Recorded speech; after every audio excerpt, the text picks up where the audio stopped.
it was getting all a bit messy. Right. Almost late today, and the ute almost fits in the workshop, but not quite. It was a very, very tight fit. I even had to fold the mirrors in at one point to squeeze it through. I'm quite surprised it did make it in there, actually. Let me just get set up, crew. How's the audio sound and stuff? Are we all good? Ah, the one civil man. Hi, Andy. Good morning. Good morning, and good to have you on board. How are things going? Any updates? Connor K. Greetings, Andy and crew. Good morning, Connor. And Connor, you're yet again going to be one of the things we talk about today, specifically the problems that you've had with customs, but we'll come to that a bit later on. Hi Connor from One Civil Man. Steve, evening Andy and everyone. Well, Steve, we've got somewhere, it's not in shots, there we are, look. We've got, guess what turned up? So we'll be opening that up a bit later on as well. Oh, I've got adverts playing, that's ridiculous. Right. Yes, remember to hit the like button. It's a bit early for that though, I haven't really got going yet.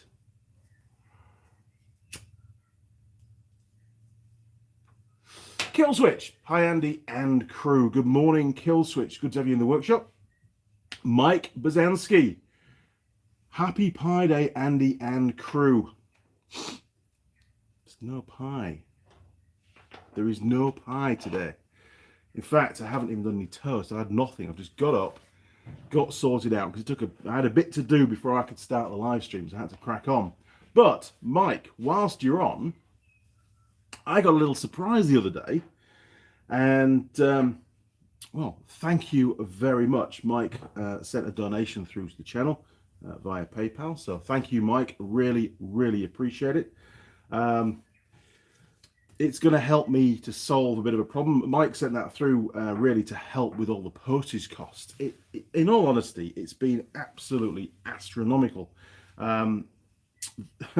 After we discussed it on that particular live stream, Mrs. Mechanic says, actually, you've not sent everything yet. And I'm like, what? She said, no, there's like 2 more calendars and a cap. So that ended up being another $100 and something. So all up, I think we spent 420 and then about 260. So almost 700 New Zealand dollars on postage. Great segue into Connor's problem as well. So Connor was the very lucky winner of the main prize, the giveaway, and there was a lot of stuff, to be fair. Mrs. Mechanic managed to box it, make the box as small as she possibly could to try and get the postage costs something reasonable or not extravagant. So we got it sent, and everything was going swimmingly well for the first couple of weeks, and then it got pinged by the customs into Portugal, where Connor lives. And we've been communicating, supplying information, bits and pieces. And anyway, they've come up with the conclusion that there is a fee to pay. Now, I've been thinking about this since I was talking to Connor. And what they're charging, which I think from memory is just shy of 200 euros. How can that possibly be the VAT? VAT is what? Is it 20% in England now? I don't know. It used to be 17.5. I think it went up. I'm not sure. But even so, the value of the goods, that's nothing like 20%. Plus, they want to charge additional carriage fee. But how can that be when I've already paid for the freight to Connor's address? So there's a few little discrepancies that I'm not particularly happy about. And I'm sure Connor isn't either. But anyway, we'll get to the bottom of it. So, Mike, thank you very much for your donation. Connor, I've already sent you an email. Get back to me, please. Now then. Hang on a minute. Right, I'm caught up. Jim K. Good morning, Jim. Jim and I had a very long conversation whilst I was driving up to Auckland. I think it was Wednesday, wasn't it, Jim? Most enlightening. It's always good to catch up with Jim, and basically made the last 45 minutes of my journey disappear rather than feel like I was stuck in traffic. Connor K is back. Hey Andy, I'm ready for more talk of tools, machinery, and tool girls. Yes, I think we've covered the postage problem many times over. But it's nice to give those that are interested a bit of an update. And of course, tool girls. Like button has been clicked. Good man, Connor. Thank you. Simon Roll. Good evening, Simon. Good to have you in the workshop, matey. Thanks again for your email. So many emails this last week. Simon received a calendar and some stickers, I believe, to thank him for everything he's done for me over the last sort of 12, 18 months. It's been a while, hasn't it, Simon? And I think at the moment there should be, Simon managed to source the socket, it will be, the loom side plug for the CB750, and I believe that's on its way, isn't it, Simon? So once that gets here, I can do one more piece of the jigsaw puzzle. There is another piece. Oh, hang on a minute. We're not really in shot, are we? Just on there, look, you see we've got the two tyres. I'll show you those a bit more detail shortly. Alan chose his tyres for the CB750, so we can get those slapped on at some point. The Wallen Silverman, yep, it's exporting now at 70%, but let's hope it does not fail because it was around now that it failed last time. Uploading videos to YouTube can be an absolute pain if you don't have very good internet. One of the problems that I had is often I used to, because our internet was so poor, and then he said the word, so poor, that I used to use my mobile data because it was a lot faster, and the plan that I had gave me a reasonable chunk of mobile data, and I could afford to do that for maybe a couple of videos a month, just use up the data for doing that. Much faster, but every now and again, of course, it would drop out just momentarily on signal, and sometimes the upload wouldn't recover. So you'd burn all that data for nothing, have to start again. It's a real pain, but no, I do understand that there are problems uploading stuff. I don't really have any problems now with the setup that I've got, but previously, nightmare. Vladimir, oh my, this is a different one. Jokli, Vladimir Jokli. Is that right? What's up, Andy? Well, I'm in the workshop and I'm only here for a short time because this afternoon I'm going to cover something up on this because this afternoon I'm taking Mrs. Mechanic to that. Look, it's the NZ SBK and it's the Taupo round. I got free tickets for Sunday, for today, so we're going to head down there and watch some motorcycles charging around the track, all with a single ambition of getting to the front of the pack. Should be fun. Ian Watley, do you still have the WR450? I do, it's in the garden. And I noticed this morning the throttle's sticking. Something else to fix. Brendan Lee Grant Mills. Hi Andy, how have you been this week? This week wasn't too bad. Got up to Auckland Wednesday morning. What did I do Wednesday? I don't know. I went to work, I think, did some admin work in the afternoon. Yeah, no, I unloaded the trailer because it was full of stuff, as always, and helped one of my work colleagues to load up an ROV onto the trailer and got it running for him so he could drive it off because we four-hoisted it onto the trailer. And that got delivered on Thursday, I believe. He took that over to Tauranga, I think. Tauranga, I can never pronounce the place. And then, so Thursday was admin for me, absolutely flat out. Got into work for about 7:30 and just smashed it out. Didn't leave my desk till about 4:30, I think it was. So it was a full-on admin session, was that one. But I did get a lot done, but I didn't get anywhere near as much done as I hoped to get done. I kept getting lots of emails come through that had to be dealt with straight away. Friday, I ended up having a meeting pretty much all day, and then got sent on a special mission by Alan. I did, which was exciting, but we got it done pretty quick, and then had to resume. I had to go over to the North Shore actually and pick up Tool Girl Holly's new shirt. I did, amongst other bits and pieces, and some gas for Ben because Ben's coming down to the workshop while I'm in the South Island, which starts on Monday morning for 2 weeks. So there might be a few live streams from down there as well. So yeah, lots going on. It was a busy week, but I was very glad to get back in the workshop yesterday. And the plan yesterday was to get the little trailer, a warranty fitness on it. I didn't get time to do that. That was one of my jobs in Auckland. Didn't get a chance to do it. brought it back down to the workshop for repairs officer, and didn't get pulled up, fortunately, because it's got no warrant or regi at the moment. But it's only just run out, so I'm sure that they've let me off. But I also had an accident. I think it was on Tuesday. Pretty sure it was on Tuesday. I think it was on Tuesday.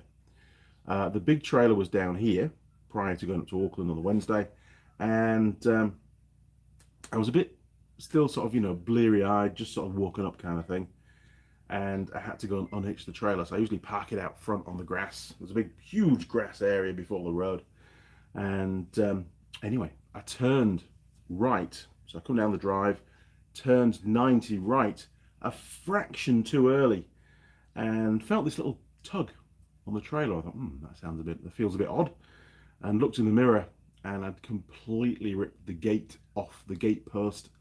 And upon further inspection, I'd actually split the gate post down its middle, where it had torn the mount, the hinge out of the gate post. So basically just destroyed it completely, bent all the gate up, and it's amazing how much force you have when you've got a heavy trailer. You know, it doesn't take a lot, does it? But so another little job to fix. So I was going to get the gate post on yesterday. Had a ring round. Want to get a nice thick bit of timber, about 300 by 300, a nice big chunky one. Good and long, so I can set it real deep into the ground so it's a bit more resilient, because the old one was pretty crap anyway, to be honest. It wasn't the end of the world. It just means I've got to get the job done now. And nobody had any in stock. So the trailer warrant got binned because I couldn't go get the timber anyway. So I decided to do something else. I did. Let me show you what I did. We'll have a little wander. Here we go. Unplug you. Right. 3, 2, 1. Right. So I'm going to the South Island, and I've got a lot of stuff to pick up. So I decided yesterday to make something that would sit on top of the tray top on this lid. It's quite strong. I've had a quad bike on there before, which I can basically mount some boxes on here with lids and strap them down, so that I have more capacity.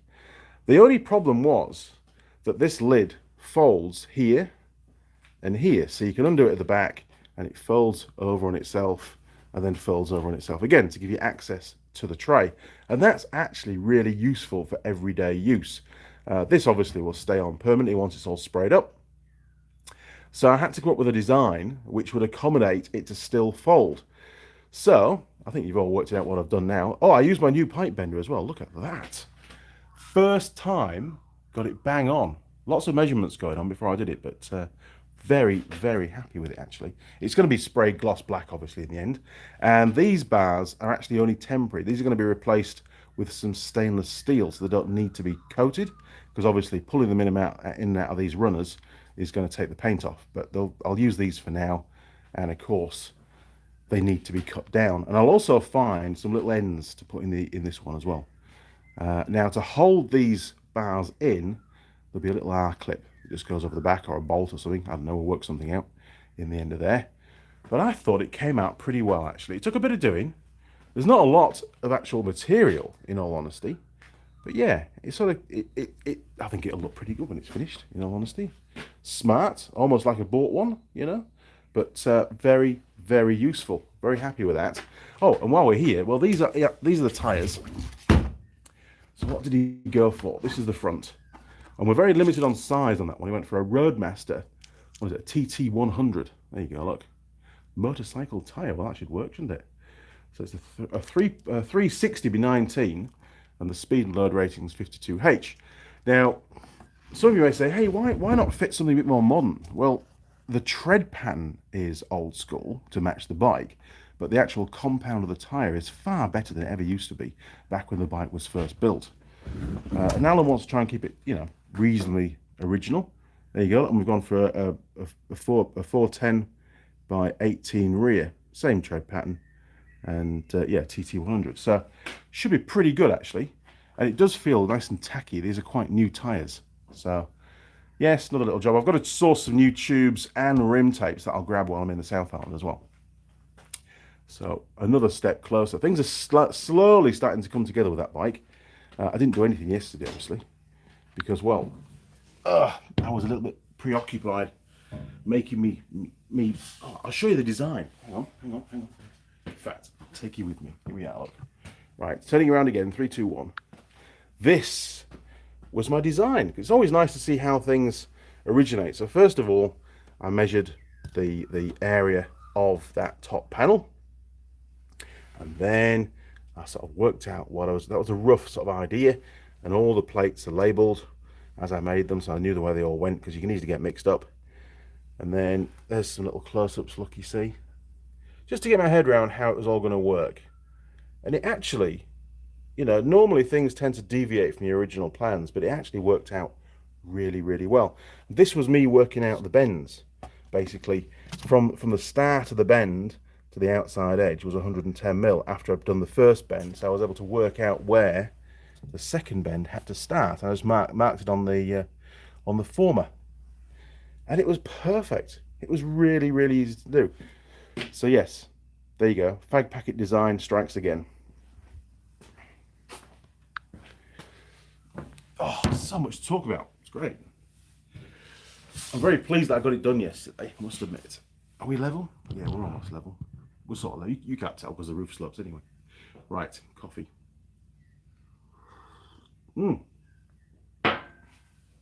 Millions of comments. Bear with me, crew. I think it's your turn to have a talk now, because I do rattle on. Jim K, I guess that's the problem when you live on an island. Freight now is ridiculous. And some bad news, but also some good news. Because of this whole freight thing, and I hate to keep going back there, but we're going to go off on a different tangent now. You may remember about a year ago, maybe just over a year ago, I decided to set up my own Andy Mechanic website. And the plan was and I've been given an agreement where I could retail all of the goods, all of the items that ISL Industrial sell they wholesale. And I could retail those through the website, and I could do that globally. It wasn't just limited to New Zealand. So I thought, well, that's a pretty good idea. It's quite a good opportunity. Let's get a website built, get it set up for e-commerce, and away we go. And ISL were going to process all the orders, and they would do the shipping. But also on the website, I was going to put all the Andy Mechanic merch and bits and pieces and ship those globally as well. But because of the increased, and it's about 50% increase in shipping costs out of New Zealand, I made the decision that it wasn't going to be viable. It wasn't. In this day and age, the way things are at the moment, it was something that I couldn't really afford to continue with. And in all honesty, the amount of time to manage something like that, I just don't have it. You all know that I'm very, very short on... That's a terrible view, isn't it? Sorry, YouTube. Steve's like, put the camera back. So I decided to bin it. So I'll consider binning the website. So I contacted the company, which is Quest Marketing, I think it is, and sent them an email, Michael. And I said, look, Michael, things have changed a lot in the last year. I know I've already paid this big chunk of money. We haven't really started the project yet because he was still waiting for me to send all the information through. I said, look, what's the possibility of pulling out? Where do we stand financially? And I was expecting, you know, I mean, they could have said, look, you know, what you've paid, we keep, or they could have taken half or whatever. You know, I didn't really know where I stood. Anyway, they came back and they made me, straight off the bat, a phenomenal offer. I know they put a reasonable amount of work into setting the contract up and stuff. And yeah, what they offered I was really, really, really pleased about. And that money now is pretty much going to pay almost in full for the air conditioning for the workshop. So yeah, I was a very happy chap. It hasn't quite arrived yet, so I might be jumping the gun, but I have every confidence it will arrive probably next week. So thank you again, Quest Marketing, and specifically Michael and the team for being so understanding of the situation. So there you go. There are some really good companies out there, and I will definitely, you know, if things change in the future, or when they change, because I'm looking at doing the website side of it for the videos on like a subscription basis. But again, maybe when I retire, who knows, we'll see. We'll see how things pan out, but I'll definitely go back to them to do the project, without a doubt. Mr. Smith, I always click the like button at once. If I don't like it, I can change. But that's not happened yet. Well, that's good to know. I didn't know you could change it once you clicked it. That's good. Simon, the plug is on its way. Left the UK yesterday. Awesome. Thank you very much, Simon. Appreciate that. Al Alish. Hey, Andy. How are you? I think I've covered how I am. I'm all right. Busy, as always. Wasn't planning to go to the South Island, in all honesty, because it's a big run. And basically, I'm working every day. Don't really get any time off apart from Sunday morning. But I had to go down there to do some urgent training. And, well, if I'm going to go to the South Island to do that, I might as well go and visit all the dealers at the same time. So, there you go. Andy, get back in your truck. Now then. Bob Kinney. Hello, Andy and crew. Good morning, Bob. Good to have you on board, matey. I pronounced his name right. Vladimir. Oh, I've got to do it again now. Anyway, Vladimir, I'm pleased I pronounced your surname correctly. Thank you very much. It's not often I can do that. Simon, that calendar made my day. After the easy job that some Muppet has made 100 times harder. Yes, Simon had to remove some locking wheel nuts, or wheel studs actually, from a car. Don't know what car it was, I forget. But they came out pretty mutilated. It can be a real problem, especially when you try not to damage the wheels as well.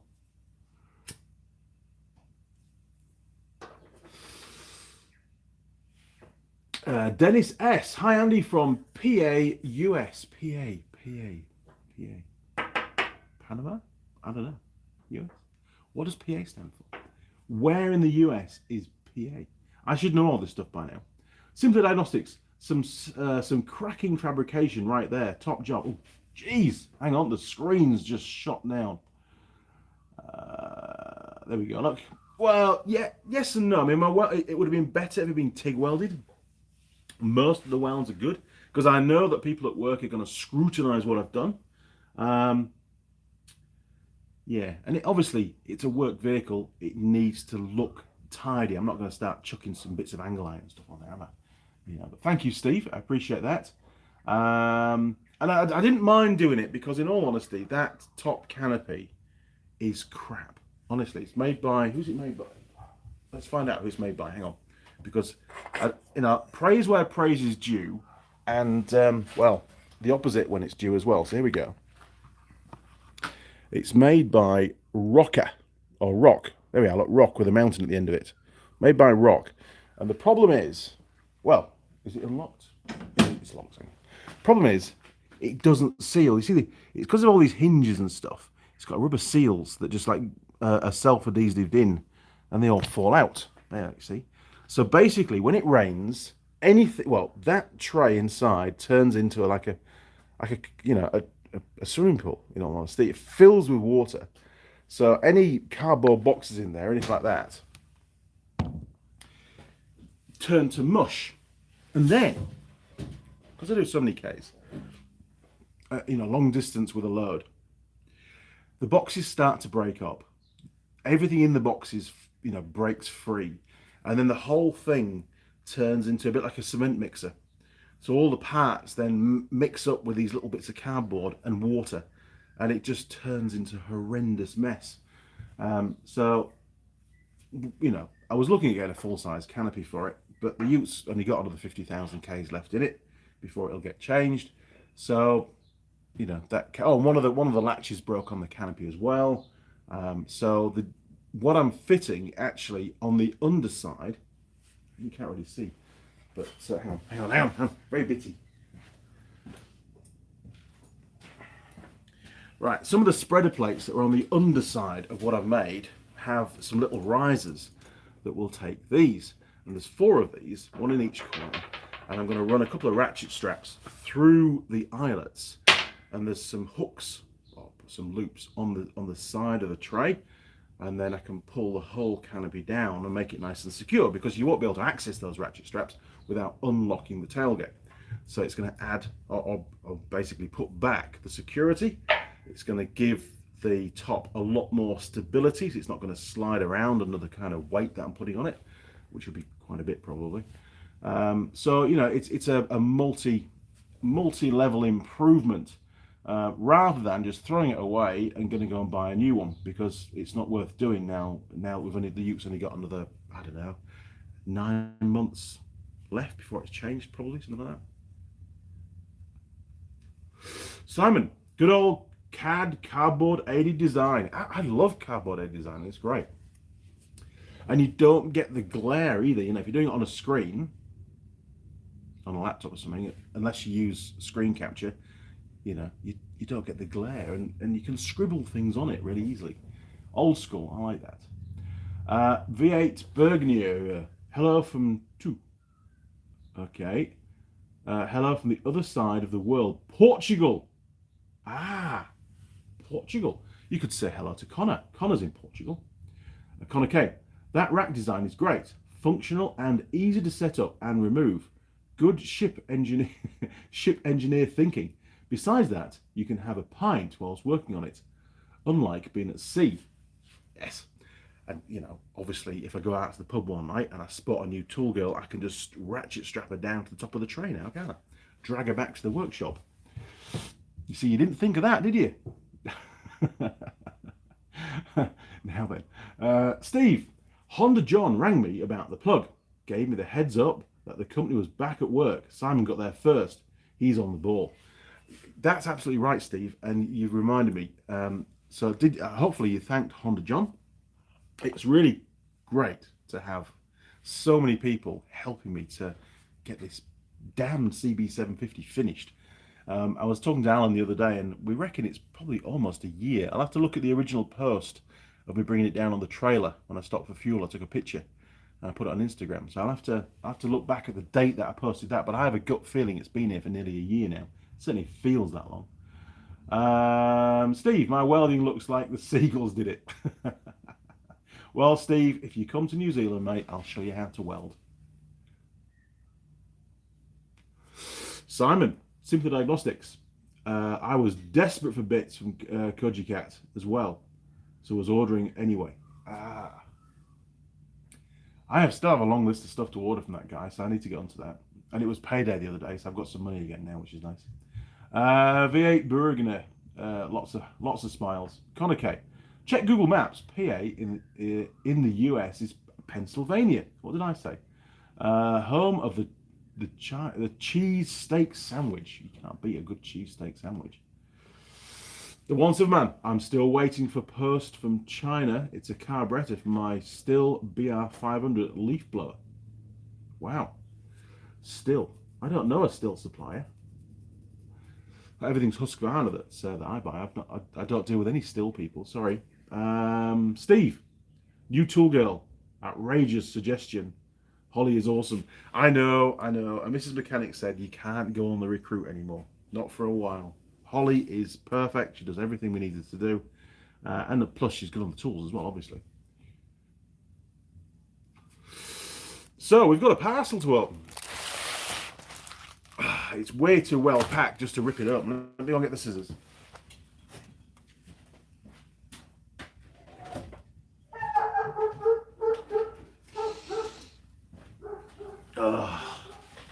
Dum dum dum. Right, here we go.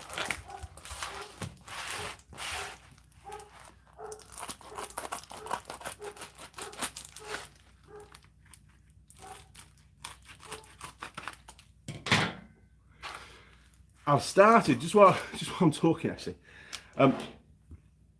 AVE uses some kind of power tool type device usually to open any kind of cardboard boxes, and I had some cardboard to cut. That was right. I built a little spray booth on this bench for spraying those brackets for the number plates. And traditionally, I'll just use a knife, and I have a steel meter rule, and I'll just score it down a couple of times, and it'll cut through. I thought, hang on a minute. I wonder if a slip disc is any good on cardboard. It's fantastic. If you ever got to cut cardboard up, grab your angle grinder. It's unbelievably fast, and it does a real neat cut as well. Top tip of the day.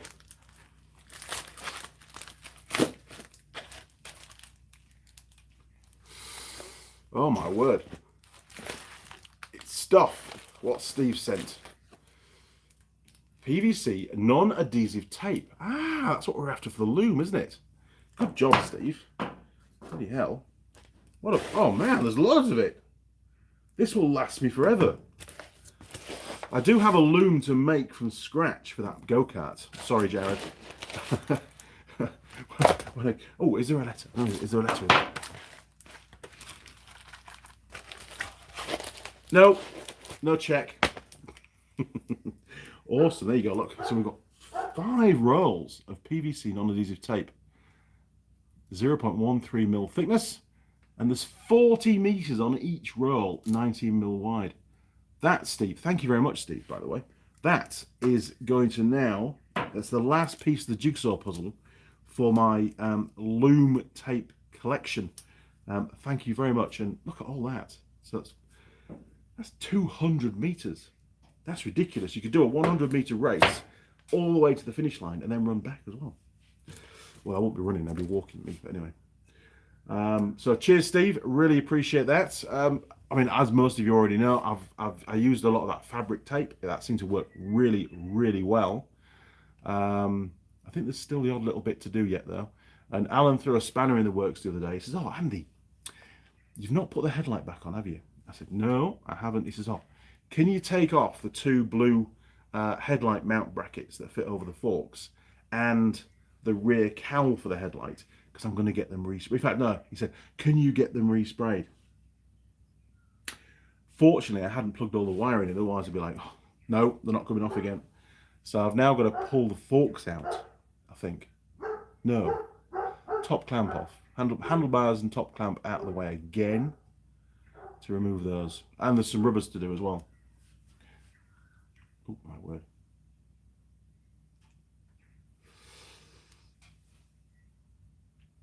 The One Silver Man. No, it's just a carb from AliExpress. I just wanted to see if I can get it running. Ah, good man. Well, let me know how you get on. Maybe send through a picture or a short video of it running. That'd be good. Steve, PA, home of, Pennsylvania, home of Ivan, Cuba, Paul, Dana, Scanner Dana, and there for the Super Saturday in 2019. Great place. I would love to go and see Ivan at some point. I need to get over to the States, but it's not going to happen for some time, I don't think. Steve, that's parcel number 2. There's another one with fabric loom tape and some goodies still floating in the ether somewhere. Bloody hell, more parcels. I've been watching my PO. I get like a notification every day on my PO box, and I've got letters which can actually include stuff that size because it fits in the PO box. So anything that doesn't fit in the PO box, the class is a parcel. So it might already be there, Steve, but I'm not in Auckland now for 3 weeks. So if it hasn't arrived yet, if that's not the letters that's there now, then hopefully it'll be there by the time I go next to the PO box, and then we'll all get to see what you've sent. Thank you very much, Steve. Appreciate it. Hey, Steve, is your part 2 live stream on the pressure diagnostics still happening? Is that tomorrow? Because it's your Saturday, isn't it? It's Saturday night there, so you'll be getting geared up for that tomorrow, I think, because you had to postpone it, didn't you? Now then, Brendan Lee, Grant Mills, you got the CB 15th of July, mate. You got the CB 15th of July, mate. You got the CB. Oh, CB 750. Sorry, I was thinking of CB radios for some reason. Got CB radios on my mind at the moment. 15th of July. Oh, okay. So we're not a year yet. It just feels like a year. 9 months. It's going to be here for a year. Actually, we've got to get it out of the workshop. There's a target. I've got to get it out of the workshop before a year is up.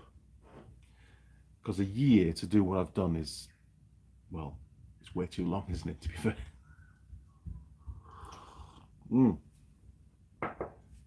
So, I should give you an idea of my itinerary, shouldn't I, really? For the South Island, because, one more thing before we do that. And it all ties in, actually. One of the places I visit is in Invercargill. I got a Rogers Motorcycles, very nice group of people down there, Kevin and Anne and the rest of the team. Stu's the service manager there, really nice chap, real old guy, very, very knowledgeable on engine repairs and failures. An excellent mechanic, technician really, engineer, motorcycle engineer I call him. Very, very good. We have lots of really good conversations, and he always involves me in these diagnostics, which is nice. Well, just south of Invercargill is one of the viewers, Roger. Nothing to do with Roger's motorcycles, by the way. A different Roger. And Roger is donated to the channel a couple of Yamaha AG100s. Now, they are a two-stroke, 100cc, obviously, farm bike. And in all honesty, I would put it out there that they are probably, or have been, because they're discontinued now. The AG125 took its place, which is a four-stroke. The AG100 was probably the most popular farm bike here in New Zealand. The farmers loved them. And being a two-stroke, they sounded great as well, you know, ring-a-ding-ding-ding-ding going across the fields. So he's donated two that is expired from his fleet quite some time ago, with a view at some point, what, you know, it's not going to be for a while because they can't feature on the channel, being that brand. At some point, they will be able to, and we're going to do a full restoration and make one good bike out of two. And obviously, I'll throw a lot of parts as well, because I've always wanted an AG100 on within the collection. I think it's a fantastic little bike, obviously made in Japan, and those two bikes will give me the platform to do that. Until that point, I'll have to find somewhere to store them, which is a big problem at the moment because every shed we have on the property is full to the gunnels at the moment. So they may have to be pushed in and out of the workshop. I don't know. So one of the bikes is going to go on the bike rack that I made ages ago. That should fit. I've got to find out yet, but it should fit into the receiver hitch of the ute. And the other bike we're going to strip down and put in the tray together with lots of other bits and pieces. Hopefully we can get everything in. I've got a lot of stuff to bring back, so the poor old ute's going to be, again, that's the reason why I put that top on. It's going to be very, very, very, probably the fullest it's ever been, to be honest. Simon, speaking of pressure pulse, I wonder what a two-stroke waveform would look like, having primary and secondary compression. Very interesting. That will be interesting. That's something we should do, isn't it? I should get my head around that. And of course, I need to get a pressure sensor as well, or a couple actually. Would be good. So I'll leave that with me. Maybe one day we'll do that. You have to remind me, Simon, because it'll be a long way in the future. Although saying that, there is a two-stroke engine under this workbench that got given. I think it's a Suzuki one, so we could use that. I don't know what state it's in though, to be honest. It could be completely shot, because I'm sure that's one of the reasons why I got given it, is that it's got a problem. Steve, we had a storm and it wiped out my gazebo. Oh no. Been raining for a week, no sign of letting up. Currently frantically looking for a permanent studio. Yeah, I bet you are. Under the gazebo is not an issue during the summertime when the weather's good, but as soon as the weather turns bad, it's just not an option really, is it? I mean, the noise alone would be hard to film with. John Nuttall in the workshop. Cat are only doing UK orders at this time. Right, so I definitely can't put my order in yet then. So Simon has saved the day by ordering it himself and then forwarding it on. Thank you again, Simon, you're on the game. V8 Bergener, I'm curious, since you are talking about Suzuki bikes, what's your opinion on a new Hayabusa? Well, I think personally, and Suzuki sold off a lot of Hayabusa bikes here in New Zealand a few years ago. They sold them very, very cheap. I think that they were the white ones, and they were probably, I don't know, 2010, 2012 model, maybe, somewhere around that kind of era. And they sold their whole stock. They obviously had quite a few in, and they went pretty quick. I've only serviced a couple over the years, probably only ever ridden one, but only for maybe a warrant of fitness. So not really out on the open road, so to speak, just local town riding. Built obviously for straight lines and high speed. They're not particularly agile in traffic. They're very slow at, because of the steering geometry for stability at high speed. They're a little bit numb at slow speed. They take a bit of getting used to. So if you're doing any kind of commuting and stuff, you really don't want to do it on a Hayabusa. It's not fun at all. If you're a speed freak and you like to get on the motorway and risk your license, then hey, great bike, and they're not a lot of money for what they are. Well, they certainly weren't here in New Zealand anyway. Build quality, well, it is Suzuki. I think the Hayabusas are probably still made in Japan, being sort of one of their sort of flagship bikes. But that doesn't mean to say that all the components are Japanese. You'll be very careful what you buy. But, you know, I've spoken to people that own them and they love them. One guy was on his second or his third one. Loved it to bits. Put loads of Ks on it. I can't really knock them, to be honest. I don't know of any known issues. Maybe Simon could help.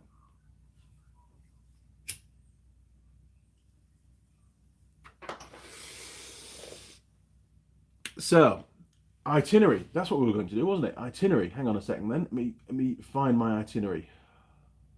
There we go. Okay, so where am I going to be in the South Island and when? Okay, so, all right. So I've got a very early start Monday morning. I've put it in brackets. The latest check-in for the ferry in Wellington is noon. It's really a 6-hour drive from here, so I've got to hit the road before 6 a.m. Monday morning. Tomorrow morning. Damn. Okay. I should arrive in Picton around about 4:30, unless the sea says otherwise. There was a recent ferry crossing that went on for 11 hours because of stormy seas. So hopefully we'll have a plain sailing. I'm sure Connor can let me know what the forecast is for the Cook Strait. Tuesday, so I'm going to be staying in Picton that night because I won't be arriving. Well, accommodation, I'll be there. Oh, that shouldn't be too bad actually. Should be there about, probably check in about 5 o'clock once I get off the ferry. Get some grub, be nice. So Tuesday I've got to drive down to Christchurch and I've got a meeting in the afternoon at 2 o'clock. Wednesday, working my way down the east coast, and I'll end up in Timaru on the Wednesday evening. Should get there around about 6 o'clock, I think, by the looks of it. Thursday, the 18th, continue heading south, and I'll be staying in Oamaru on Thursday night before I head down to. Then I head over to Cromwell on the Friday, and I'll be staying in Queenstown. Oh yes, staying in Queenstown on the Friday night. And then the Saturday I've got a meeting up at Wanaka, and then back to Queenstown for accommodation again, so I can head down to the Irish pub on the Saturday night. Be nice. Sunday, live stream from Queenstown, no doubt.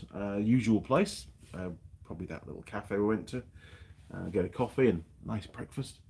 And then I've got to head a bit early down to Invercargill. I was going to go down late afternoon and have most of the day in Queenstown, but that's not going to happen now.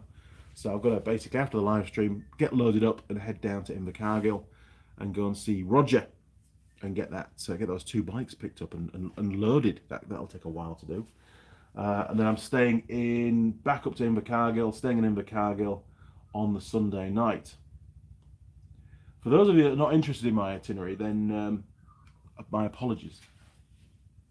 So Monday morning I'll go and see Kevin and Anne at Rogers, and then I've got to go up to Gore, and I'm staying in Gore that night.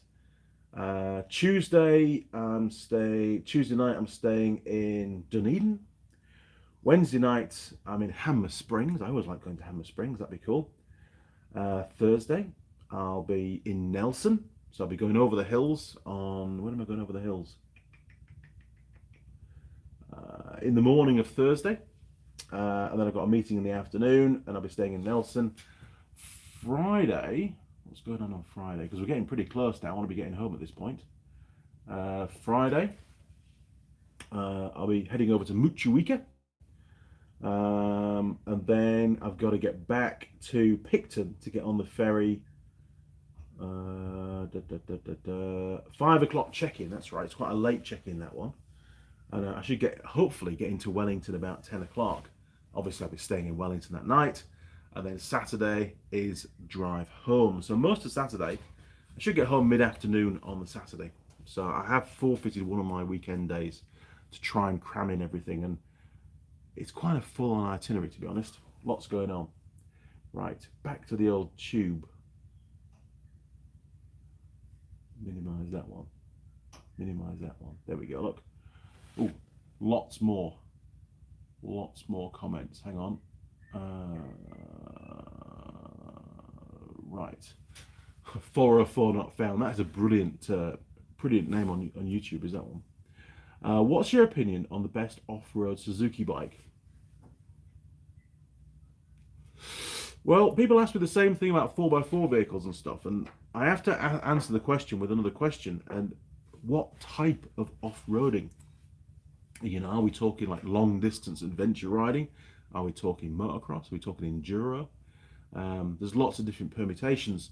Of course, my favourite has to be the DR200. I think it's a really cool little bike. It doesn't have a lot of guts to it. My brother did hire a DR650 when he came to New Zealand, and again, cheap as chips, super reliable, old school carburetor. Really can't beat them, to be honest. They're just a bulletproof little bike, and they're not a lot of money. And again, they're so easy to work on at the side of the road. There's not a lot that can go wrong with them.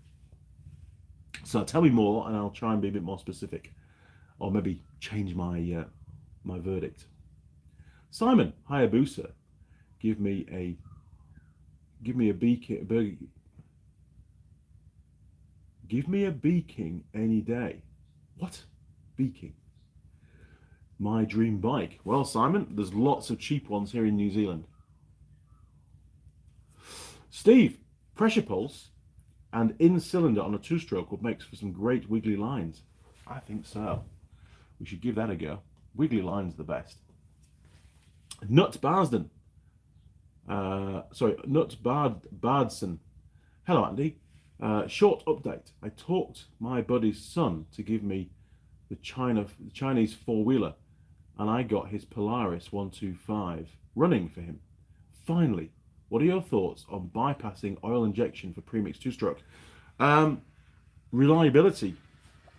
You never quite know when the two-stroke oil pump is going to stop working or get blocked. If you premix it and put it in the tank, can't go wrong. Ben runs his TDR 250 on premix because he's not entirely certain about the pump, to be honest, or the pump setting, should I say. We've never got round to sorting it out. So for peace of mind, he just runs premix. It's a bit more of a pain, but I don't see any problems at all with doing it. Simon, Hayabusa clutch subframes and fuel pipe splitting. Really? A Hayabusa clutch subframes and fuel pipe splitting. So the subframe being the rear subframe, right?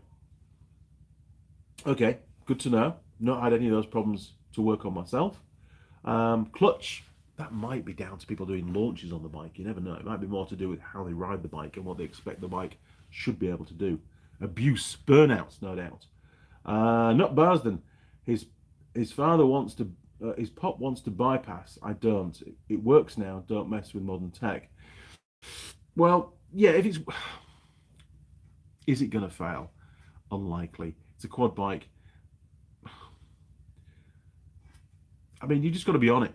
If you sense that there's not much smoke coming out, then that's usually a good indication that there's not a lot of two-stroke oil going in. Lubrication of the engine is critical. If it hasn't been a problem before, as long as he's careful when he's topping up the bottle and doesn't put any, and drops any bits of crap in with the oil, then he should be okay. Like I say, I don't have a problem with premix. I don't. Your call. It's really down to them whether they can be sure that they're putting the right amount in every time. But yes, it's a bit of a ball ache having to mix it up all the time, that's for sure. V8 Bergner. I have a Generation 1 Hayabusa. I was expecting much more from Suzuki. Oh my word, in my opinion. This new bike is nothing more than a Generation 2 with new fairings, and took them 13 years to make this restyling. Suzuki have not been spending very much money on R&D for quite a long time. And yes, a facelift is probably just an easy answer to launching a new generation model. But like you say, it doesn't cut the mustard for some riders, does it? And let's face it, there's plenty of other brands out there. I mean, the MT10 is a phenomenal bike, very, very popular, and bloody quick, and a lot more versatile as well. A lot better for commuting on as well.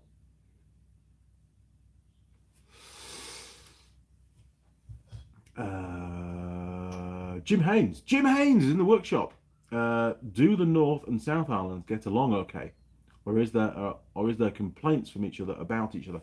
No, not really. I mean, I suppose South Islanders don't really like Auckland very much because it's so damn busy and full of so many people. But no, I mean, I don't really hear of any kind of friction between the two islands, to be honest. They all sort of get on. I mean, let's face it, the North Island buys a lot of wine from the South Island, so they don't want to upset them because they still want their wine supply. Saying that, we do produce quite a bit of wine in the North Island as well, but nowhere near as much as the South Island, I think. The One Superman. Oh, hang on a minute, hang on. I've got a little blue dot in the way. Oh my word. I quite like your collection of things on your yellow I-beam. Yes, there's all sorts of stuff up there, isn't there? Yeah, look.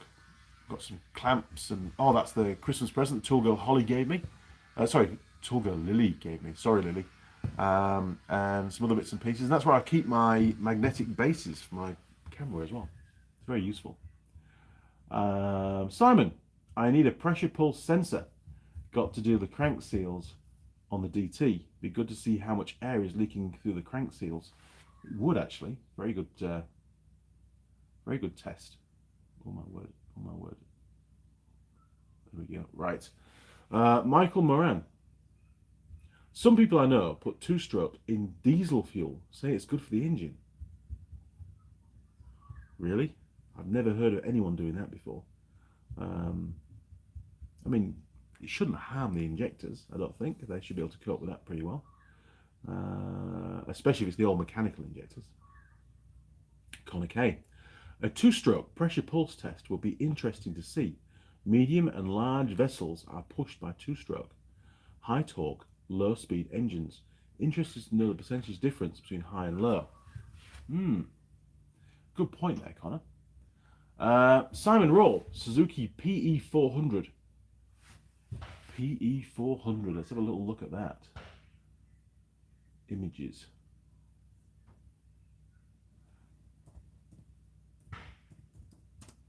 PE400.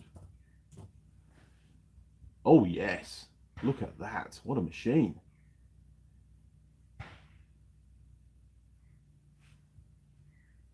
I do like that. Yeah, look, I'll show you. What a piece of kit. Look, when seats were proper seats. That's fantastic. Real bike. Good job, Simon. Ah, 1981, that one. When fuel tanks could hold a proper amount of fuel as well. Air-cooled. Drum brake at the front there. Bit scary.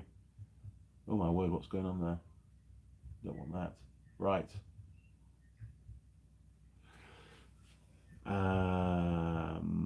404 not found. Sorry, yes, for motocross only. Motocross.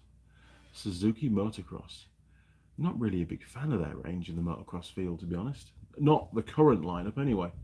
In all honesty, I'd go Yamaha. I think Yamaha are great when it comes to motocross bikes. I mean, the old YZs are the top-selling bike here in New Zealand. They have been for a very long time, and they're super reliable. Especially the little two-stroke, the 250 two-stroke, the YZ250. Bloody good bike. A lot of enjoyment for not a lot of money, and you get the reliability as well. And there's lots of second-hand ones out there, which is a good sign, you know.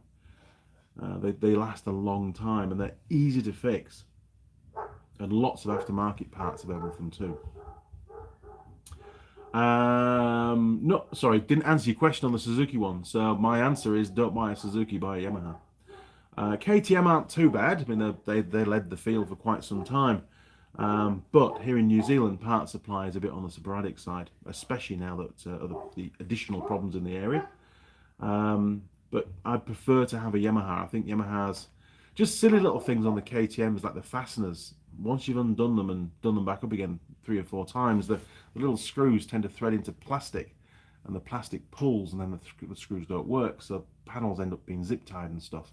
Whereas with the Yamahas, you don't get that. Sure, the bike might be a fraction heavier, but it's far easier to, well, it's more durable, should I say. It's easier to work on, and you don't have those kind of fastener problems that you do with the KTMs. Not Barsden. Thanks for your professional opinion, Andy. Well, I'm not sure about that. That's why I really like this small community. You never miss a question. No, this live stream really, apart from a few little bits and pieces that I throw in the mix, is all about your questions, really, and having a Sunday morning chat. Harry Dag, we were hoping to get to see you work on something before you left on vacation.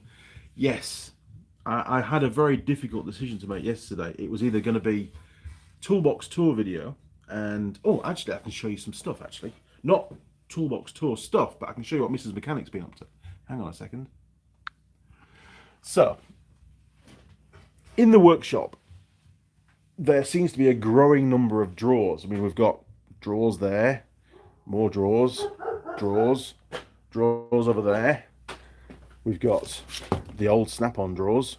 We've got some more drawers, believe it or not, hiding behind there, behind all these batteries that are in for testing. Some more drawers there. Oh my word, what have we, oh jeez, what else have we got? We've got drawers hiding behind the CB. We've got some more drawers there. We've got some more drawers. There's just drawers everywhere. And I think, working it out, there's about about 130 drawers now in the workshop. So I said to Mrs. Mechanic, look, I'm getting fed up with walking around trying to find stuff. So she started to label up the drawers, which has also meant that I've had to start to actually get the, like stuff put in the same drawers. So we've got, screws and all sorts of stuff in there, wood screws and nails and bits and pieces in there. Look, so I won't give you a spoiler, but that's basically what it's all about. And I used to have my torque wrenches in that drawer there, which meant every time I used to use a torque wrench, I had to move the MIG, which is a real pain. So now the torque wrenches are over in those. It's the bottom drawer, I think, of those really long drawers right in the middle of the frame there. Look. So she's done a fantastic job. Really, really pleased with what she's done so far. Look, the ute really does just fit in, doesn't it? So we've got all my parts in that one there, look, all labelled up. So when I come to do my toolbox tour, which really won't be a toolbox tour, it'll be a drawer tour, we've got absolutely everything labelled up. And most of the drawers that are not labelled are still ones that are in flux. There's still stuff to do to tidy them up, Look at that. Bloody good. Anyway. Oh, you're awesome. Couldn't resist. So yes. Oh, and we've also got, I think, did you see that? We've got the stand. Sorry about the glare. We've got the stand for doing the wheel balancing. And we fit the tyres. Oh, it never ends. Jeez. Nearly stabbed myself. They'll be cut down, by the way. That's the plan. Right. Turning round. Oh, golly gosh. Right. So yeah, Mrs. Mechanic was quite busy doing that. We got this little brother label maker thing. I went for the bigger one that does the 18mm wide strips, so that she print stuff up pretty large from the drawers, because I like to be able to see stuff from a distance. Should help with the video, especially when Holly's here filming, because I'll be able to direct her to, she'll be able to see which drawer she needs to go into, rather than like opening, just like I do at the moment, opening all the different drawers trying to find stuff. Anyway, there you go. So yeah, I had a decision to make. Was it to work on the CB750? Because I've still got some stuff that I could get on with. The tyres turned up. And I'm sure I've got some tubes here, and who knows, the rim tapes might be okay, but I'd rather put new rim tapes in and new tubes, and then it's done, isn't it? Couldn't do the toolbox tour because, well, some of the drawers are still a bit messy, so I'm a bit of a tidy up. What else could I have done? I could have worked on Holly's bike. I've got a few bits to do on that. I've got the phosphor bronze to make those bushes. I could have made the bushes. I could have replaced the rear spokes, but I didn't.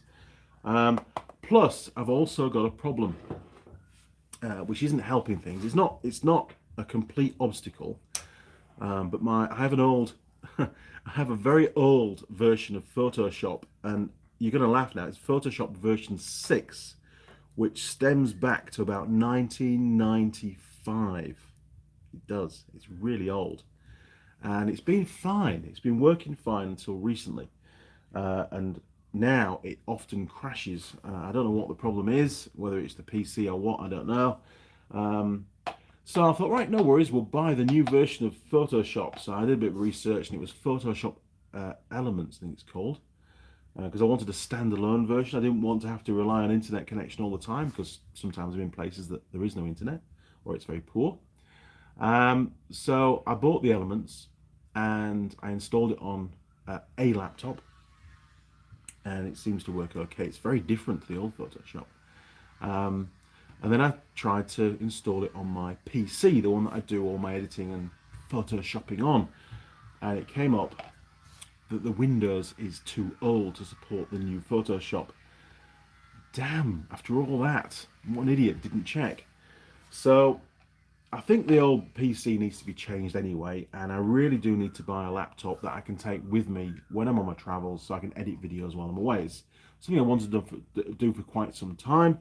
Never really managed to pin a laptop down, but now things have changed. I'm going to get a laptop and a docking station, and just get a couple of nice big screens for at home.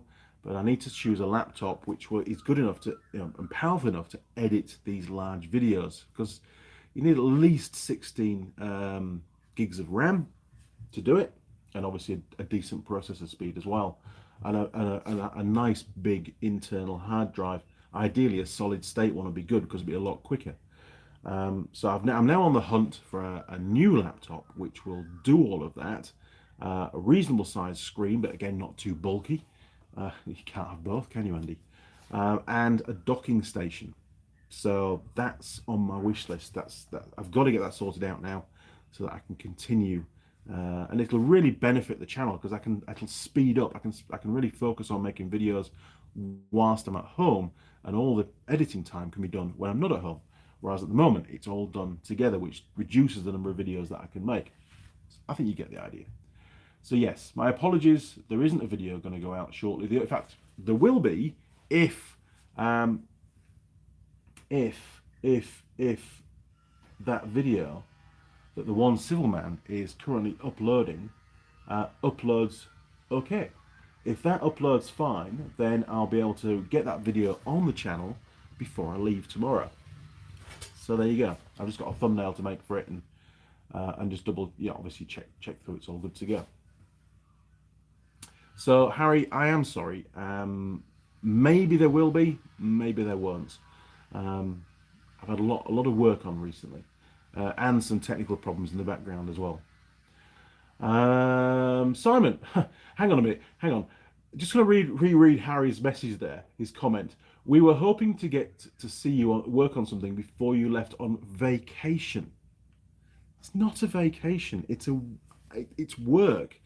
Don't think for 1 minute I'm going to the South Island for a rest, because that's normally what you do on a vacation, is that you chill out and you just recharge your batteries. That's not going to be happening in the South Island. It really is a mission. From when I leave home tomorrow morning to when I get back a week on Saturday, it'll be a mission. Sure, there'll be the odd pub visit and the odd pint here and there, and there'll be a live stream on the Sunday morning, but the vast majority of it is full-on work. When I'm not doing having meetings during the day, often on an evening I'll be catching up with admin work. It really is, from when you wake up to when you go to sleep, 95% of the time I'm actually doing work stuff. Otherwise it's just a nightmare when I get back. 2 weeks not to be answering emails is way too long. It would grind to a halt. It really would. Simon, new Suzuki Katana is a very good looking bike. I do like the name Katana, actually. I remember they did the old turbo one, didn't they? That was pretty cool. Hopefully they've kept a few of those lines. I'll have to check that one out. Bob Kinney, MT9 or MT10 are awesome bikes. I still prefer V-twin cruisers, not my style of riding. Between the MT09 and the MT10, I do actually prefer the MT10. Obviously it's got the full-size motor in it. Although there's nothing wrong with the MT-09. I think it's a really cool bike, but MT-10, man, they are awesome machines. Barber John has one, and he got it a few years ago, and he absolutely loves it. It's just good at long distance. It's good at commuting. It's good at everything, and it's just got endless amounts of power, more than you need really. 404 not found. Thanks, bro. Yamaha it is. There you go. Another conversion done. Nut Barsden. 1980s Bull Taco or Mako 250cc anyone. A friend of mine, in fact, my godfather's son, Paul Eastwood, if you ever watch this video, hello, Paul, used to have and probably still has it. And I think it was before the 80s, I think it was the 70s, maybe even before that. He had a Bull Taco. Trials bike. Awesome machine. One Superman, I am so sorry, but I have to go early. I'll email you the vids ASAP. Hey, no problem at all. No pressure. If it comes through, it'll go on the channel. If it doesn't come through, it'll go on the channel or later on. For those of you that maybe missed last week or the weekend or the week before when I mentioned, but the one civil man, I'm not going to give his real name, the one civil man offered to edit up a video for me. And hey, you know, what the hell? Why not? It saves me a bit of time, and it's a good little project for him to have a go at. So he's trying to get his head around the editing. By the sounds of it, it's all done. He tried to upload it a few days ago, and the upload failed. He's on with uploading it now. Fingers crossed it'll come through. I can then download it from the cloud and then upload it into YouTube. And then you've got a video to watch. And it's not a bad video, to be honest. A bit of an autopsy on an alternator, if I remember rightly. The one out of Ben's Ute. What went wrong? Now then, Raven Wolf Gaming. Is there any aftermarket shifters and gas caps for a Yamaha 2016 Kodiak 700 electric power steer? Aftermarket shifters and gas caps. What do you mean by gas caps? Aftermarket shifters, I just don't know of any aftermarket stuff for the shifting element. So you're on that particular bike, the shifter is up on the left hand side of where the fuel tank traditionally is, not on that particular bike, but that's traditional. You know, sometimes the little rose joints, the rivets that hold the rose joint in place work loose, but the genuine Yamaha part is cheap anyway, so you should really just replace it. But no, I don't know of any aftermarket stuff available for those. If you're going to find anything, it's probably in the States. So maybe trawl through a few of the US websites. But I'm not aware of anything. Simon, Nut Barsden, if you want a vintage trails bike like a Honda TL125, a far better bike than a Bull Taco, a lot more reliable. I know, but Bull Taco's got the name Bull Taco. It's a fantastic name, isn't it? But yes, I think, you know, probably part supply as well would be a lot easier for the Honda than it would be the old Bull Taco. Simply Diagnostics. YouTubers don't rest. We work, then film, and then do admin and correspondence, and then edit, and then eat and snatch an hour or two, and then start all over again. We do, Steve. And you know, you and I also, you know, we hold down full-time jobs. Plus, I have retail jobs coming to the workshop as well. You know, I do a lot of work on the ROVs. Fortunately, not recently. The last one was an on-site fix for a throttle over at yes, Bethel's Beach it was. Got that one fixed on site.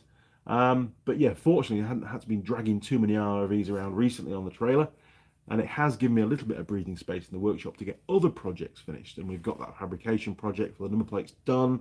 Got all those little spacers made. They were delivered on Wednesday when I went back to Auckland. It's just nice to clear the decks. The next thing to go has to be that CB750. It has to be. I need the hoist back to get on with Holly's bike. Hang on a minute. Where do we go? Right. Yes. Nut Barsden. Simon Roll. Have been looking for an 80s two-stroke 250 Suzuki or Husqvarna to relive my teen years and break a few bones probably. I'm dreading the fact that when I get back on the WR450, I am going to fall off. I haven't ridden it for a few years now, and oh yeah, phenomenal bike, but even back then, if I hadn't ridden it for a few weeks and got back on it, it was, well, you had to hang on. It was fun. I'm sure it still is. Ben still rides his every day on the road. he's got his in a super motard spec, and it's just awesome. Such a lively little bike. Well, it's not that little actually. He loves riding it. Steve, for me, it's 9 hours work for a 45-minute video. Most folks don't realize how involved running a channel is. If I knew then what I know now, I'd do it differently. Yeah, mine isn't quite as bad as that, Steve. Maybe I'm not quite so picky when I'm making a video. Normally, I can knock out probably an hour video with a finished hour-long video will probably take me 3 hours to film, and probably another 3 hours to edit. So, 6 hours work for a 1 hour video on the channel. It is a lot of work though. It's a hell of a lot of work. And things don't always go to plan, Sometimes you can be halfway through editing it and it crashes and you lose your file and you've got to start again. Or you come to, you might just lose one of the rushes, and there's no continuity and you've got to go back and if you possibly can, refilm that little bit. It's not often possible, but when you can, you do try to do that. Simon, not Barsden, get a P400. They're insane, and the kickback on them will break your leg. V8 Bergner, your opinion on new Harley Davidson adventure bike? I don't know. I hope we're not talking about the electric one. Let's have a little look. Harley.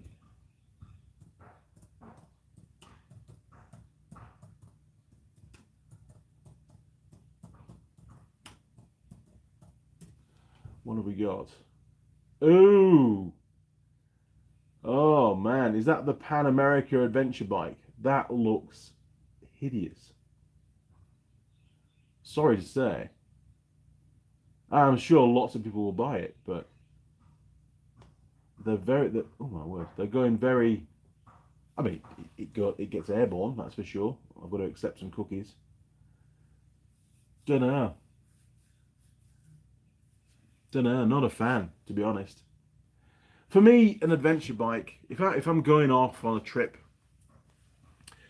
a lot of people make the mistake of buying something that's ridiculously heavy, and then they load it up with lots of additional weight, all the gear that they need, and some spare tools and bits and pieces, and a few luxuries, and then they've got the camera and the tripod and the GoPro, and by the time you've finished loading the bike up, which is probably overloaded by this point, if the bike was to, fall over on a gravel road, say you drop it on a corner or something, which can happen because you're on an adventure and the definition of adventure is unknown outcome, then you're stuck. It's too heavy to pick back up again, unless you're with a group of people that can give you a hand lifting the bike.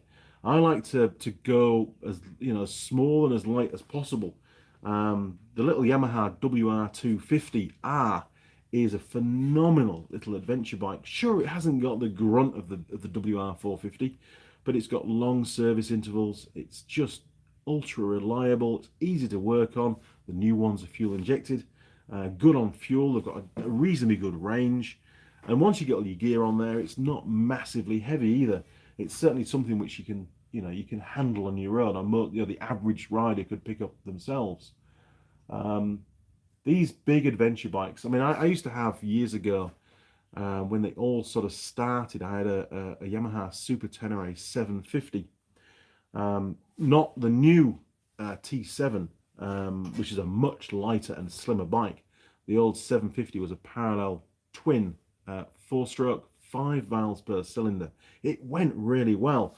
I think I got an indicated 130 miles an hour out of it on the M1 heading down to Loughborough. One day when I was racing my dad. It was incredibly thirsty on fuel, but it was a very heavy bike. It had all the Paris-Dakar crash bars on it, had the big Sibby spotlights at the front and stuff. It would do long distance for sure, but taking it off-road, nothing. I wouldn't want to risk doing anything technical with it, that's for sure. And you tended to have more road-biased tyres on it to try and keep the road handling something like. Real off-roading wasn't an option on that big bike. I did a similar thing in the South Island a few years ago, and there are some videos on the channel on it, on my WR450, and I decided to ride as light as possible. And it was like a 5-day trail ride. It was, I had nothing more than a rucksack on my back, Yes, we had a ute following us, but the only thing that he carried for me was a bit of fuel because of the range on the tank. And the South Island, there's fuel stations can be a few hundred k's apart in certain areas. So it was a godsend having the fuel. Plus they recharged the batteries for the GoPro in the ute. Yes, that was a bonus as well. But other than that, everything was in the rucksack, and it was just awesome. It was so much easier. Some of the other lads had the big adventure bikes, and we were going through some, wet, grassy fields, for example, and they'd get stuck. And the WR just used to laugh. We did a river crossing on the last day, which hasn't gone out on the channel, obvious reasons. Didn't quite get the series finished before I started my new job, and got through the river without too much of a problem with the WR. The big adventure bikes, it was just, we were 2 or 3 people manhandling the bike through the river. The water was probably 3 foot deep, 2.5, 3 foot deep in places. And down in the South Island, the stones in the riverbed are covered in a really slippy algae. Very hard to even stand up, let alone try and maneuver a bike through the river to get out the other side. So the WR, again, being a nice light bike, was absolutely, it was probably one of the best kind of bikes to have for that kind of job. And I managed to get it through all on my own, without having anybody else's assistance. And I actually went through the river 3 or 4 times trying to find a decent exit, because the old road that we were following had sort of disappeared at that point. Hang on, got to scroll back a little bit. Jeez. Right, so just reading it back, Harley Davidson adventure bike, sorry, doesn't do it for me. It's too big, too heavy. It's not what I look for in an adventure bike. Plus, you also need something which you can fix at the side of the road. Sure, the WR's got fuel injections, so, can you fix that? Probably not. I'd prefer something carburetted. I mean, a DR650, cheap and cheerful. Spend your money on gadgets for it, and some decent luggage. A couple of Touratech panniers if you can still get them. A decent GPS to go on the bike, that kind of stuff, rather than the bike itself. It really depends what you're going to use it for, though, doesn't it? If you're not going to go real adventuring, then it doesn't really matter, does it? Big Mint. Given that you have a Ford Ranger, you might know, is there a DIY way to find out if you have a smart alternator, as I have an 09 PK Ford Ranger? If you've got a smart alternator, then there'll be a clutch. The pulley on the alternator won't just be a pulley. There'll be a clutch very similar to what you find on your air conditioning pump, where the ECU can disengage the alternator at certain times to try and reduce load on the engine and emissions and that kind of thing, and then it re-engages it later on. I don't know if it has or not, to be honest. For me, the Ranger is just a tool. I get up in the morning, I get in it, I start it, and it takes me where I need to go. And so far, it's done everything, absolutely everything I've asked of it. Even towing the big Ifor Williams trailer full to the gunnels with gear and 2 ROVs, so 3.5 tons hanging off the back end, and it's taken me over some pretty rugged fields. Surprised. I'm not really a huge Ford fan. I'm very much a Japanese vehicle fan. But, saying that, it's done everything I've asked it to do, and I've travelled a long way in that ute now. And I trust it explicitly. I'd go anywhere in it. And reliability, God, I'm going on a long trip now. Reliability, so far, 100%. It's never let me down. I'll be stranded in the South Isle next week, you wait. Right, Nut Barsden, electric Harley Davidson is the live wire. It is. I watched the Ewan McGregor and Charlie Borman trip on their live wire, and it was quite funny to see in quite a few of the shots when they were staying overnight in different places, you'd see a truck in the background with a massive generator on the back. Now, often it was a different truck, different generator, but they'd obviously planned to have Jennies along the journey to try and charge those bikes up in a reasonable time frame. I'm not against electric bikes at all. I think they're very different. I think there'll be a different experience to ride. They're pretty quick. I think at the moment, though, the infrastructure is just not in place, certainly here in New Zealand, to warrant or support purchase of a bike like that if you're doing any long distance riding. Man, it's hard enough trying to find petrol stations. Never mind trying to find electric vehicle charging points. So in the future, yes, and sure, be great. But at the moment, you could end up finding yourself stuck at the side of the road quite often here in New Zealand, I think. V8 Bergener, yes! Big smiley face, big smiley face. V8 Bergener, yep. To me, the V-Strom 650 is enough for me. Can't go wrong with a smaller bike. You have a lot of fun on little bikes. Simon, Harley-Davidson adventure bike looks like someone rammed a Virago engine into a BMW Adventure. Thank you, Simon. Driveshaft Drew, Andy Mechanic, hi buddy. Good morning, Driveshaft Drew. Welcome to the workshop. Good to have you here. Hello all. Nut Barsden, Harley has lost their way on styling in the last 8 years, coming from the Harley-Davidson owner of many models, from the SX125 trail bike to my 65 Panhead. I think Harley-Davidson are really, they're having to try and diversify. They've got their traditional market, or customer base, should I say, is getting older and older and starting to drop off the conveyor belt of sales.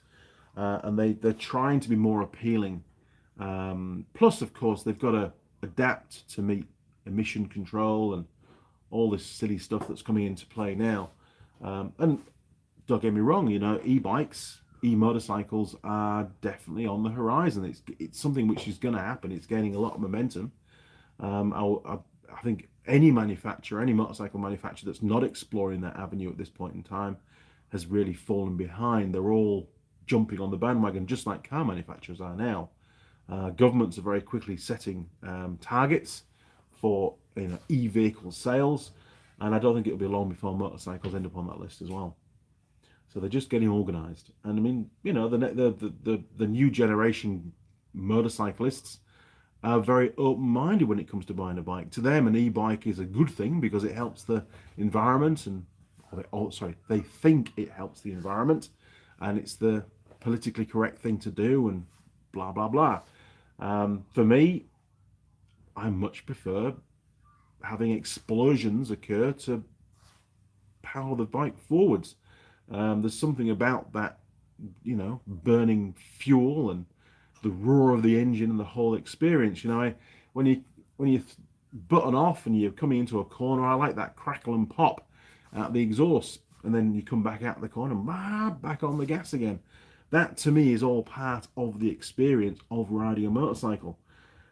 Just to have a whiz, you know, and silence on overrun and stuff would be quite unnerving, I think. But saying that, you'd be able to hear the tyres and the grip of the tyres a lot more and stuff. So there's going to be pros and cons. And yes, I'd love to ride an electric motorcycle just for the experience of riding one. But I wouldn't own one at the moment. I really wouldn't. Kid Cool 31, yo. Were you okay during the little earthquake you guys had? Yes, I was in Wellington at the time. I was staying in the Bolton Hotel, which is a very, very tall building, many, many levels. I think I was on level 14, which is very high for me because I don't like heights. And I woke up at 2:27 in the morning. Nothing was happening. I just thought, that's a bit weird. Why am I awake? And then I started to feel the shakes. And the cutlery and stuff in the room was starting, the glasses, especially in the cupboard, were starting to chink together. And I knew pretty quickly what was happening, and it went on for quite some time. But yes, we're okay. Wasn't a problem. And I did congratulate the concierge in the morning that you know, with every stay at the Bolton Hotel, you get a free earthquake, and they just laughed. It was funny. But yes, it wasn't an issue at all, and I don't think there was any real problems around the country, to be honest.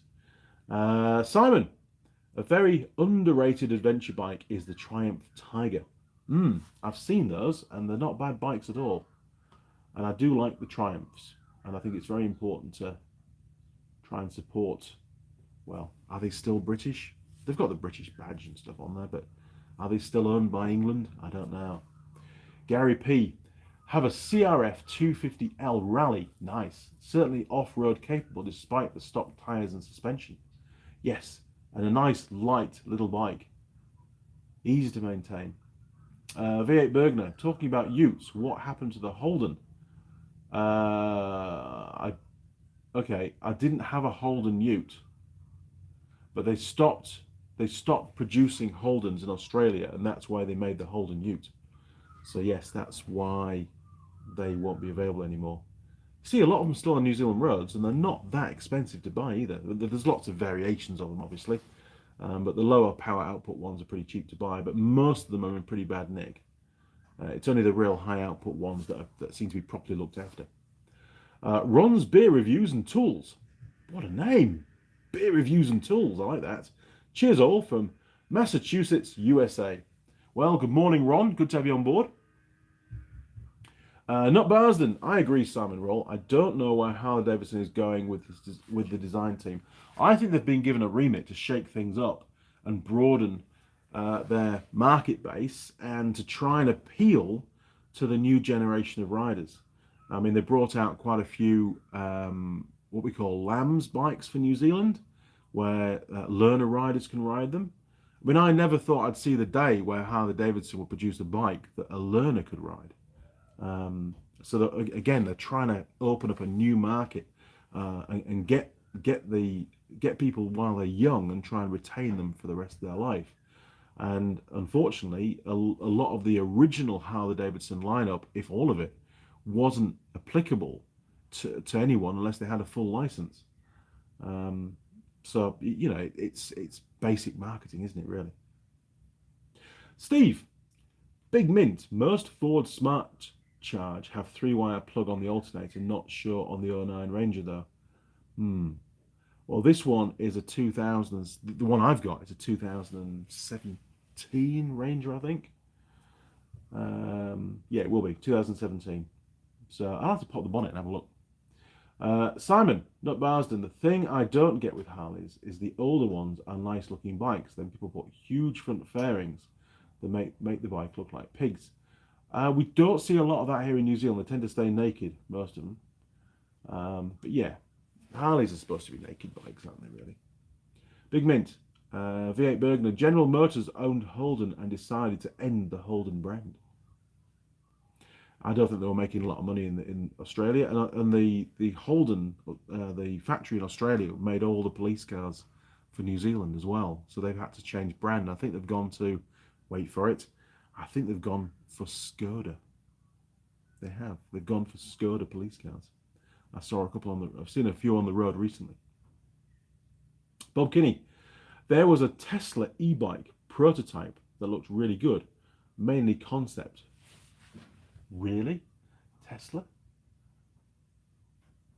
Let's have a look.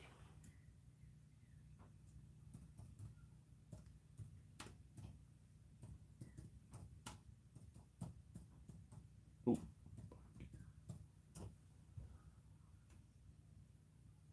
Oh, wow.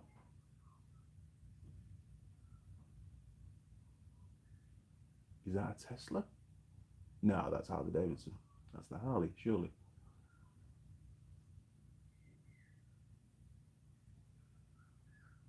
That's a Tesla. It's almost like a cross between a bicycle, isn't it? You know, without the pedals. It's got nothing in the middle. It's completely... I mean, it's going to be super light and probably quite handy around town. But it's not my kind of motorcycle. Sorry. Maybe I'm just showing my age, but it's not. Some kids will buy it, probably, if it ever came out. Bob Kinney, don't think they made it yet. No, I think it's only a prototype, but it looks like a concept bike. Montana, help! I just replaced the clutch in my 1997 RAV4. Well, good job, because they're not an easy thing to do. You inspired me to start the project. Well, that's really good to know. Not the easiest things to work on all of those. I take it you ended up dropping the engine and gearbox out as one lump out the bottom and then splitting it. I think if it's a two-wheel drive model, you can do the clutch in situ, but if it's a four-wheel drive, the transfer box bit gets in the way. from memory. I don't know. But everything was really, really tight on it. When I remember stripping it down, and everything was difficult to get to. You used a lot of extension bars and bits and pieces to get to hidden bolts. All my RAV4 bits now have gone. I had a guy turn up, wanted to buy some doors, and I just said, look, here's everything, make me an offer. So he did. What have we got? Ooh. Right. So pleased to be of help there, Montana. V8 Bergner, Big Mint. GM also got rid of Opel in Europe. Shit. Connor K. What you said about e-bikes, yeah, try watching Formula E racing. Hate to say, but without any real vehicle sound, it lacks so much. Doesn't hold interest for many of us. I think you're right there, Connor. It's a culture thing. I mean, I've been brought up with, noisy engines and, petrol and the smell of petrol. In fact, the smell of leaded petrol, especially as a kid. Obviously, e-vehicles are here to stay. The governments will make damn sure of that. But no, it's those explosions. And I mean, I often crave for the smell of two-stroke smoke. That's pretty much, well, it's gone pretty much on the roads these days. You can't buy a road-going two-stroke anymore. Not in New Zealand, that's for sure. So when Ben's out on his TDR 250 and you're following him, it's just like, oh, this is nice. It's how it should be. Doesn't do the polar bears any good, obviously, but motorcycling, that's what it's all about for me. Simon, Harley Davidson did let a company make 125s under license in the 80s. Wow, I didn't know that. Nut Barsden, Simon Raw, in the 70s, under AMF ownership, Harley Davidson made the dirt bikes as well. Also had the Italian Buells in the 2000s that were a big seller. The Buells did very well here in New Zealand. In actual fact, Seller, a good friend of mine, one of the lecturers at Unitec, I think he still has his Buell, a blue one with a white stripe.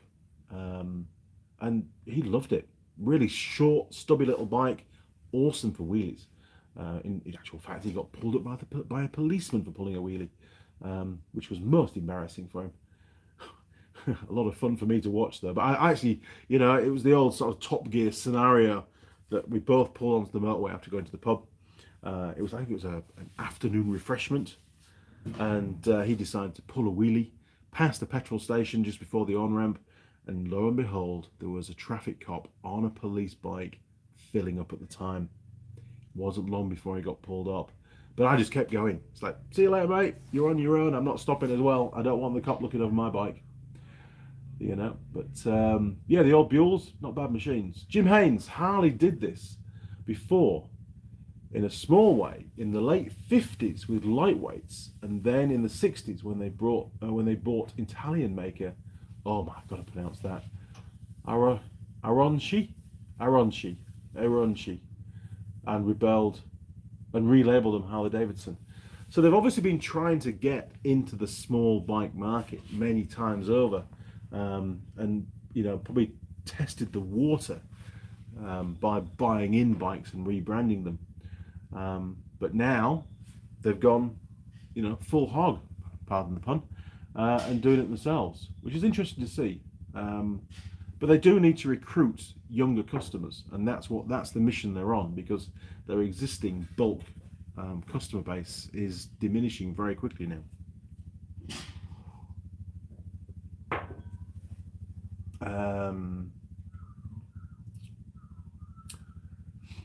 Nut Barsden, polar bears make great coats.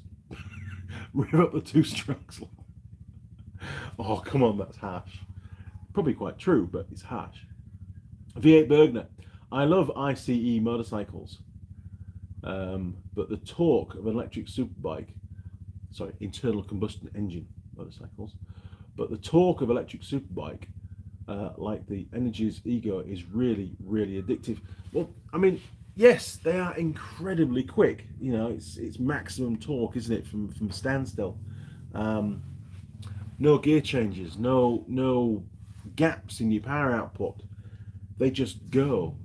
And yes, that's maybe one of the advantages of them, but I don't know. I'm just addicted to the old bikes. For me, it's not about speed anyway. It's just about the whole experience, and part of that experience is the noise, like Connor was saying. I'm not bothered about whether the e-bike is, half a second faster to 100 mile an hour than the internal combustion engine bike that I'm riding. It's for me, it's irrelevant. It's not a race. It's all about serviceability, and also the fact that I've been brought up and I know how to fix, I suppose, a petrol engine. If you gave me an e-bike with a fault, where do you start? No doubt you're going to need some kind of a code reader to ask the ECU what's going on, and then what? It's just a battery pack and electric motor, yeah, what can go wrong with them? But when they do go wrong, how do you diagnose it? It's all very different, isn't it? It's a whole new skill set, and a skill set that I don't have. Simon, I can hear a single cylinder bike outside, or a helicopter. I think it's a quad bike, actually. I think somebody's got a quad bike and they've got a trailer on the back and they're trying to unload something metal. I think. I'll find out later on. Not Barsden. Oh my god. Aramochi, I think it was Jim Haynes. Or Aramichi. Never heard of it. Jim Haynes. The Isle of Man has an electric class. What? Really?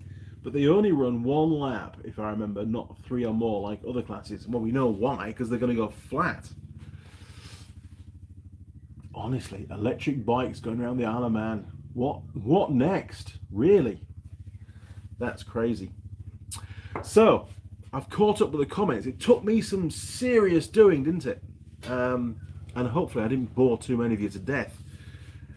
Plan of attack for today, well, I've got to get, obviously, these bits sprayed up. I've got those 2 bars. Oh, I can't steer my finger today. Those 2 bars that are not yet painted, I've got to cut those down, get those into paint.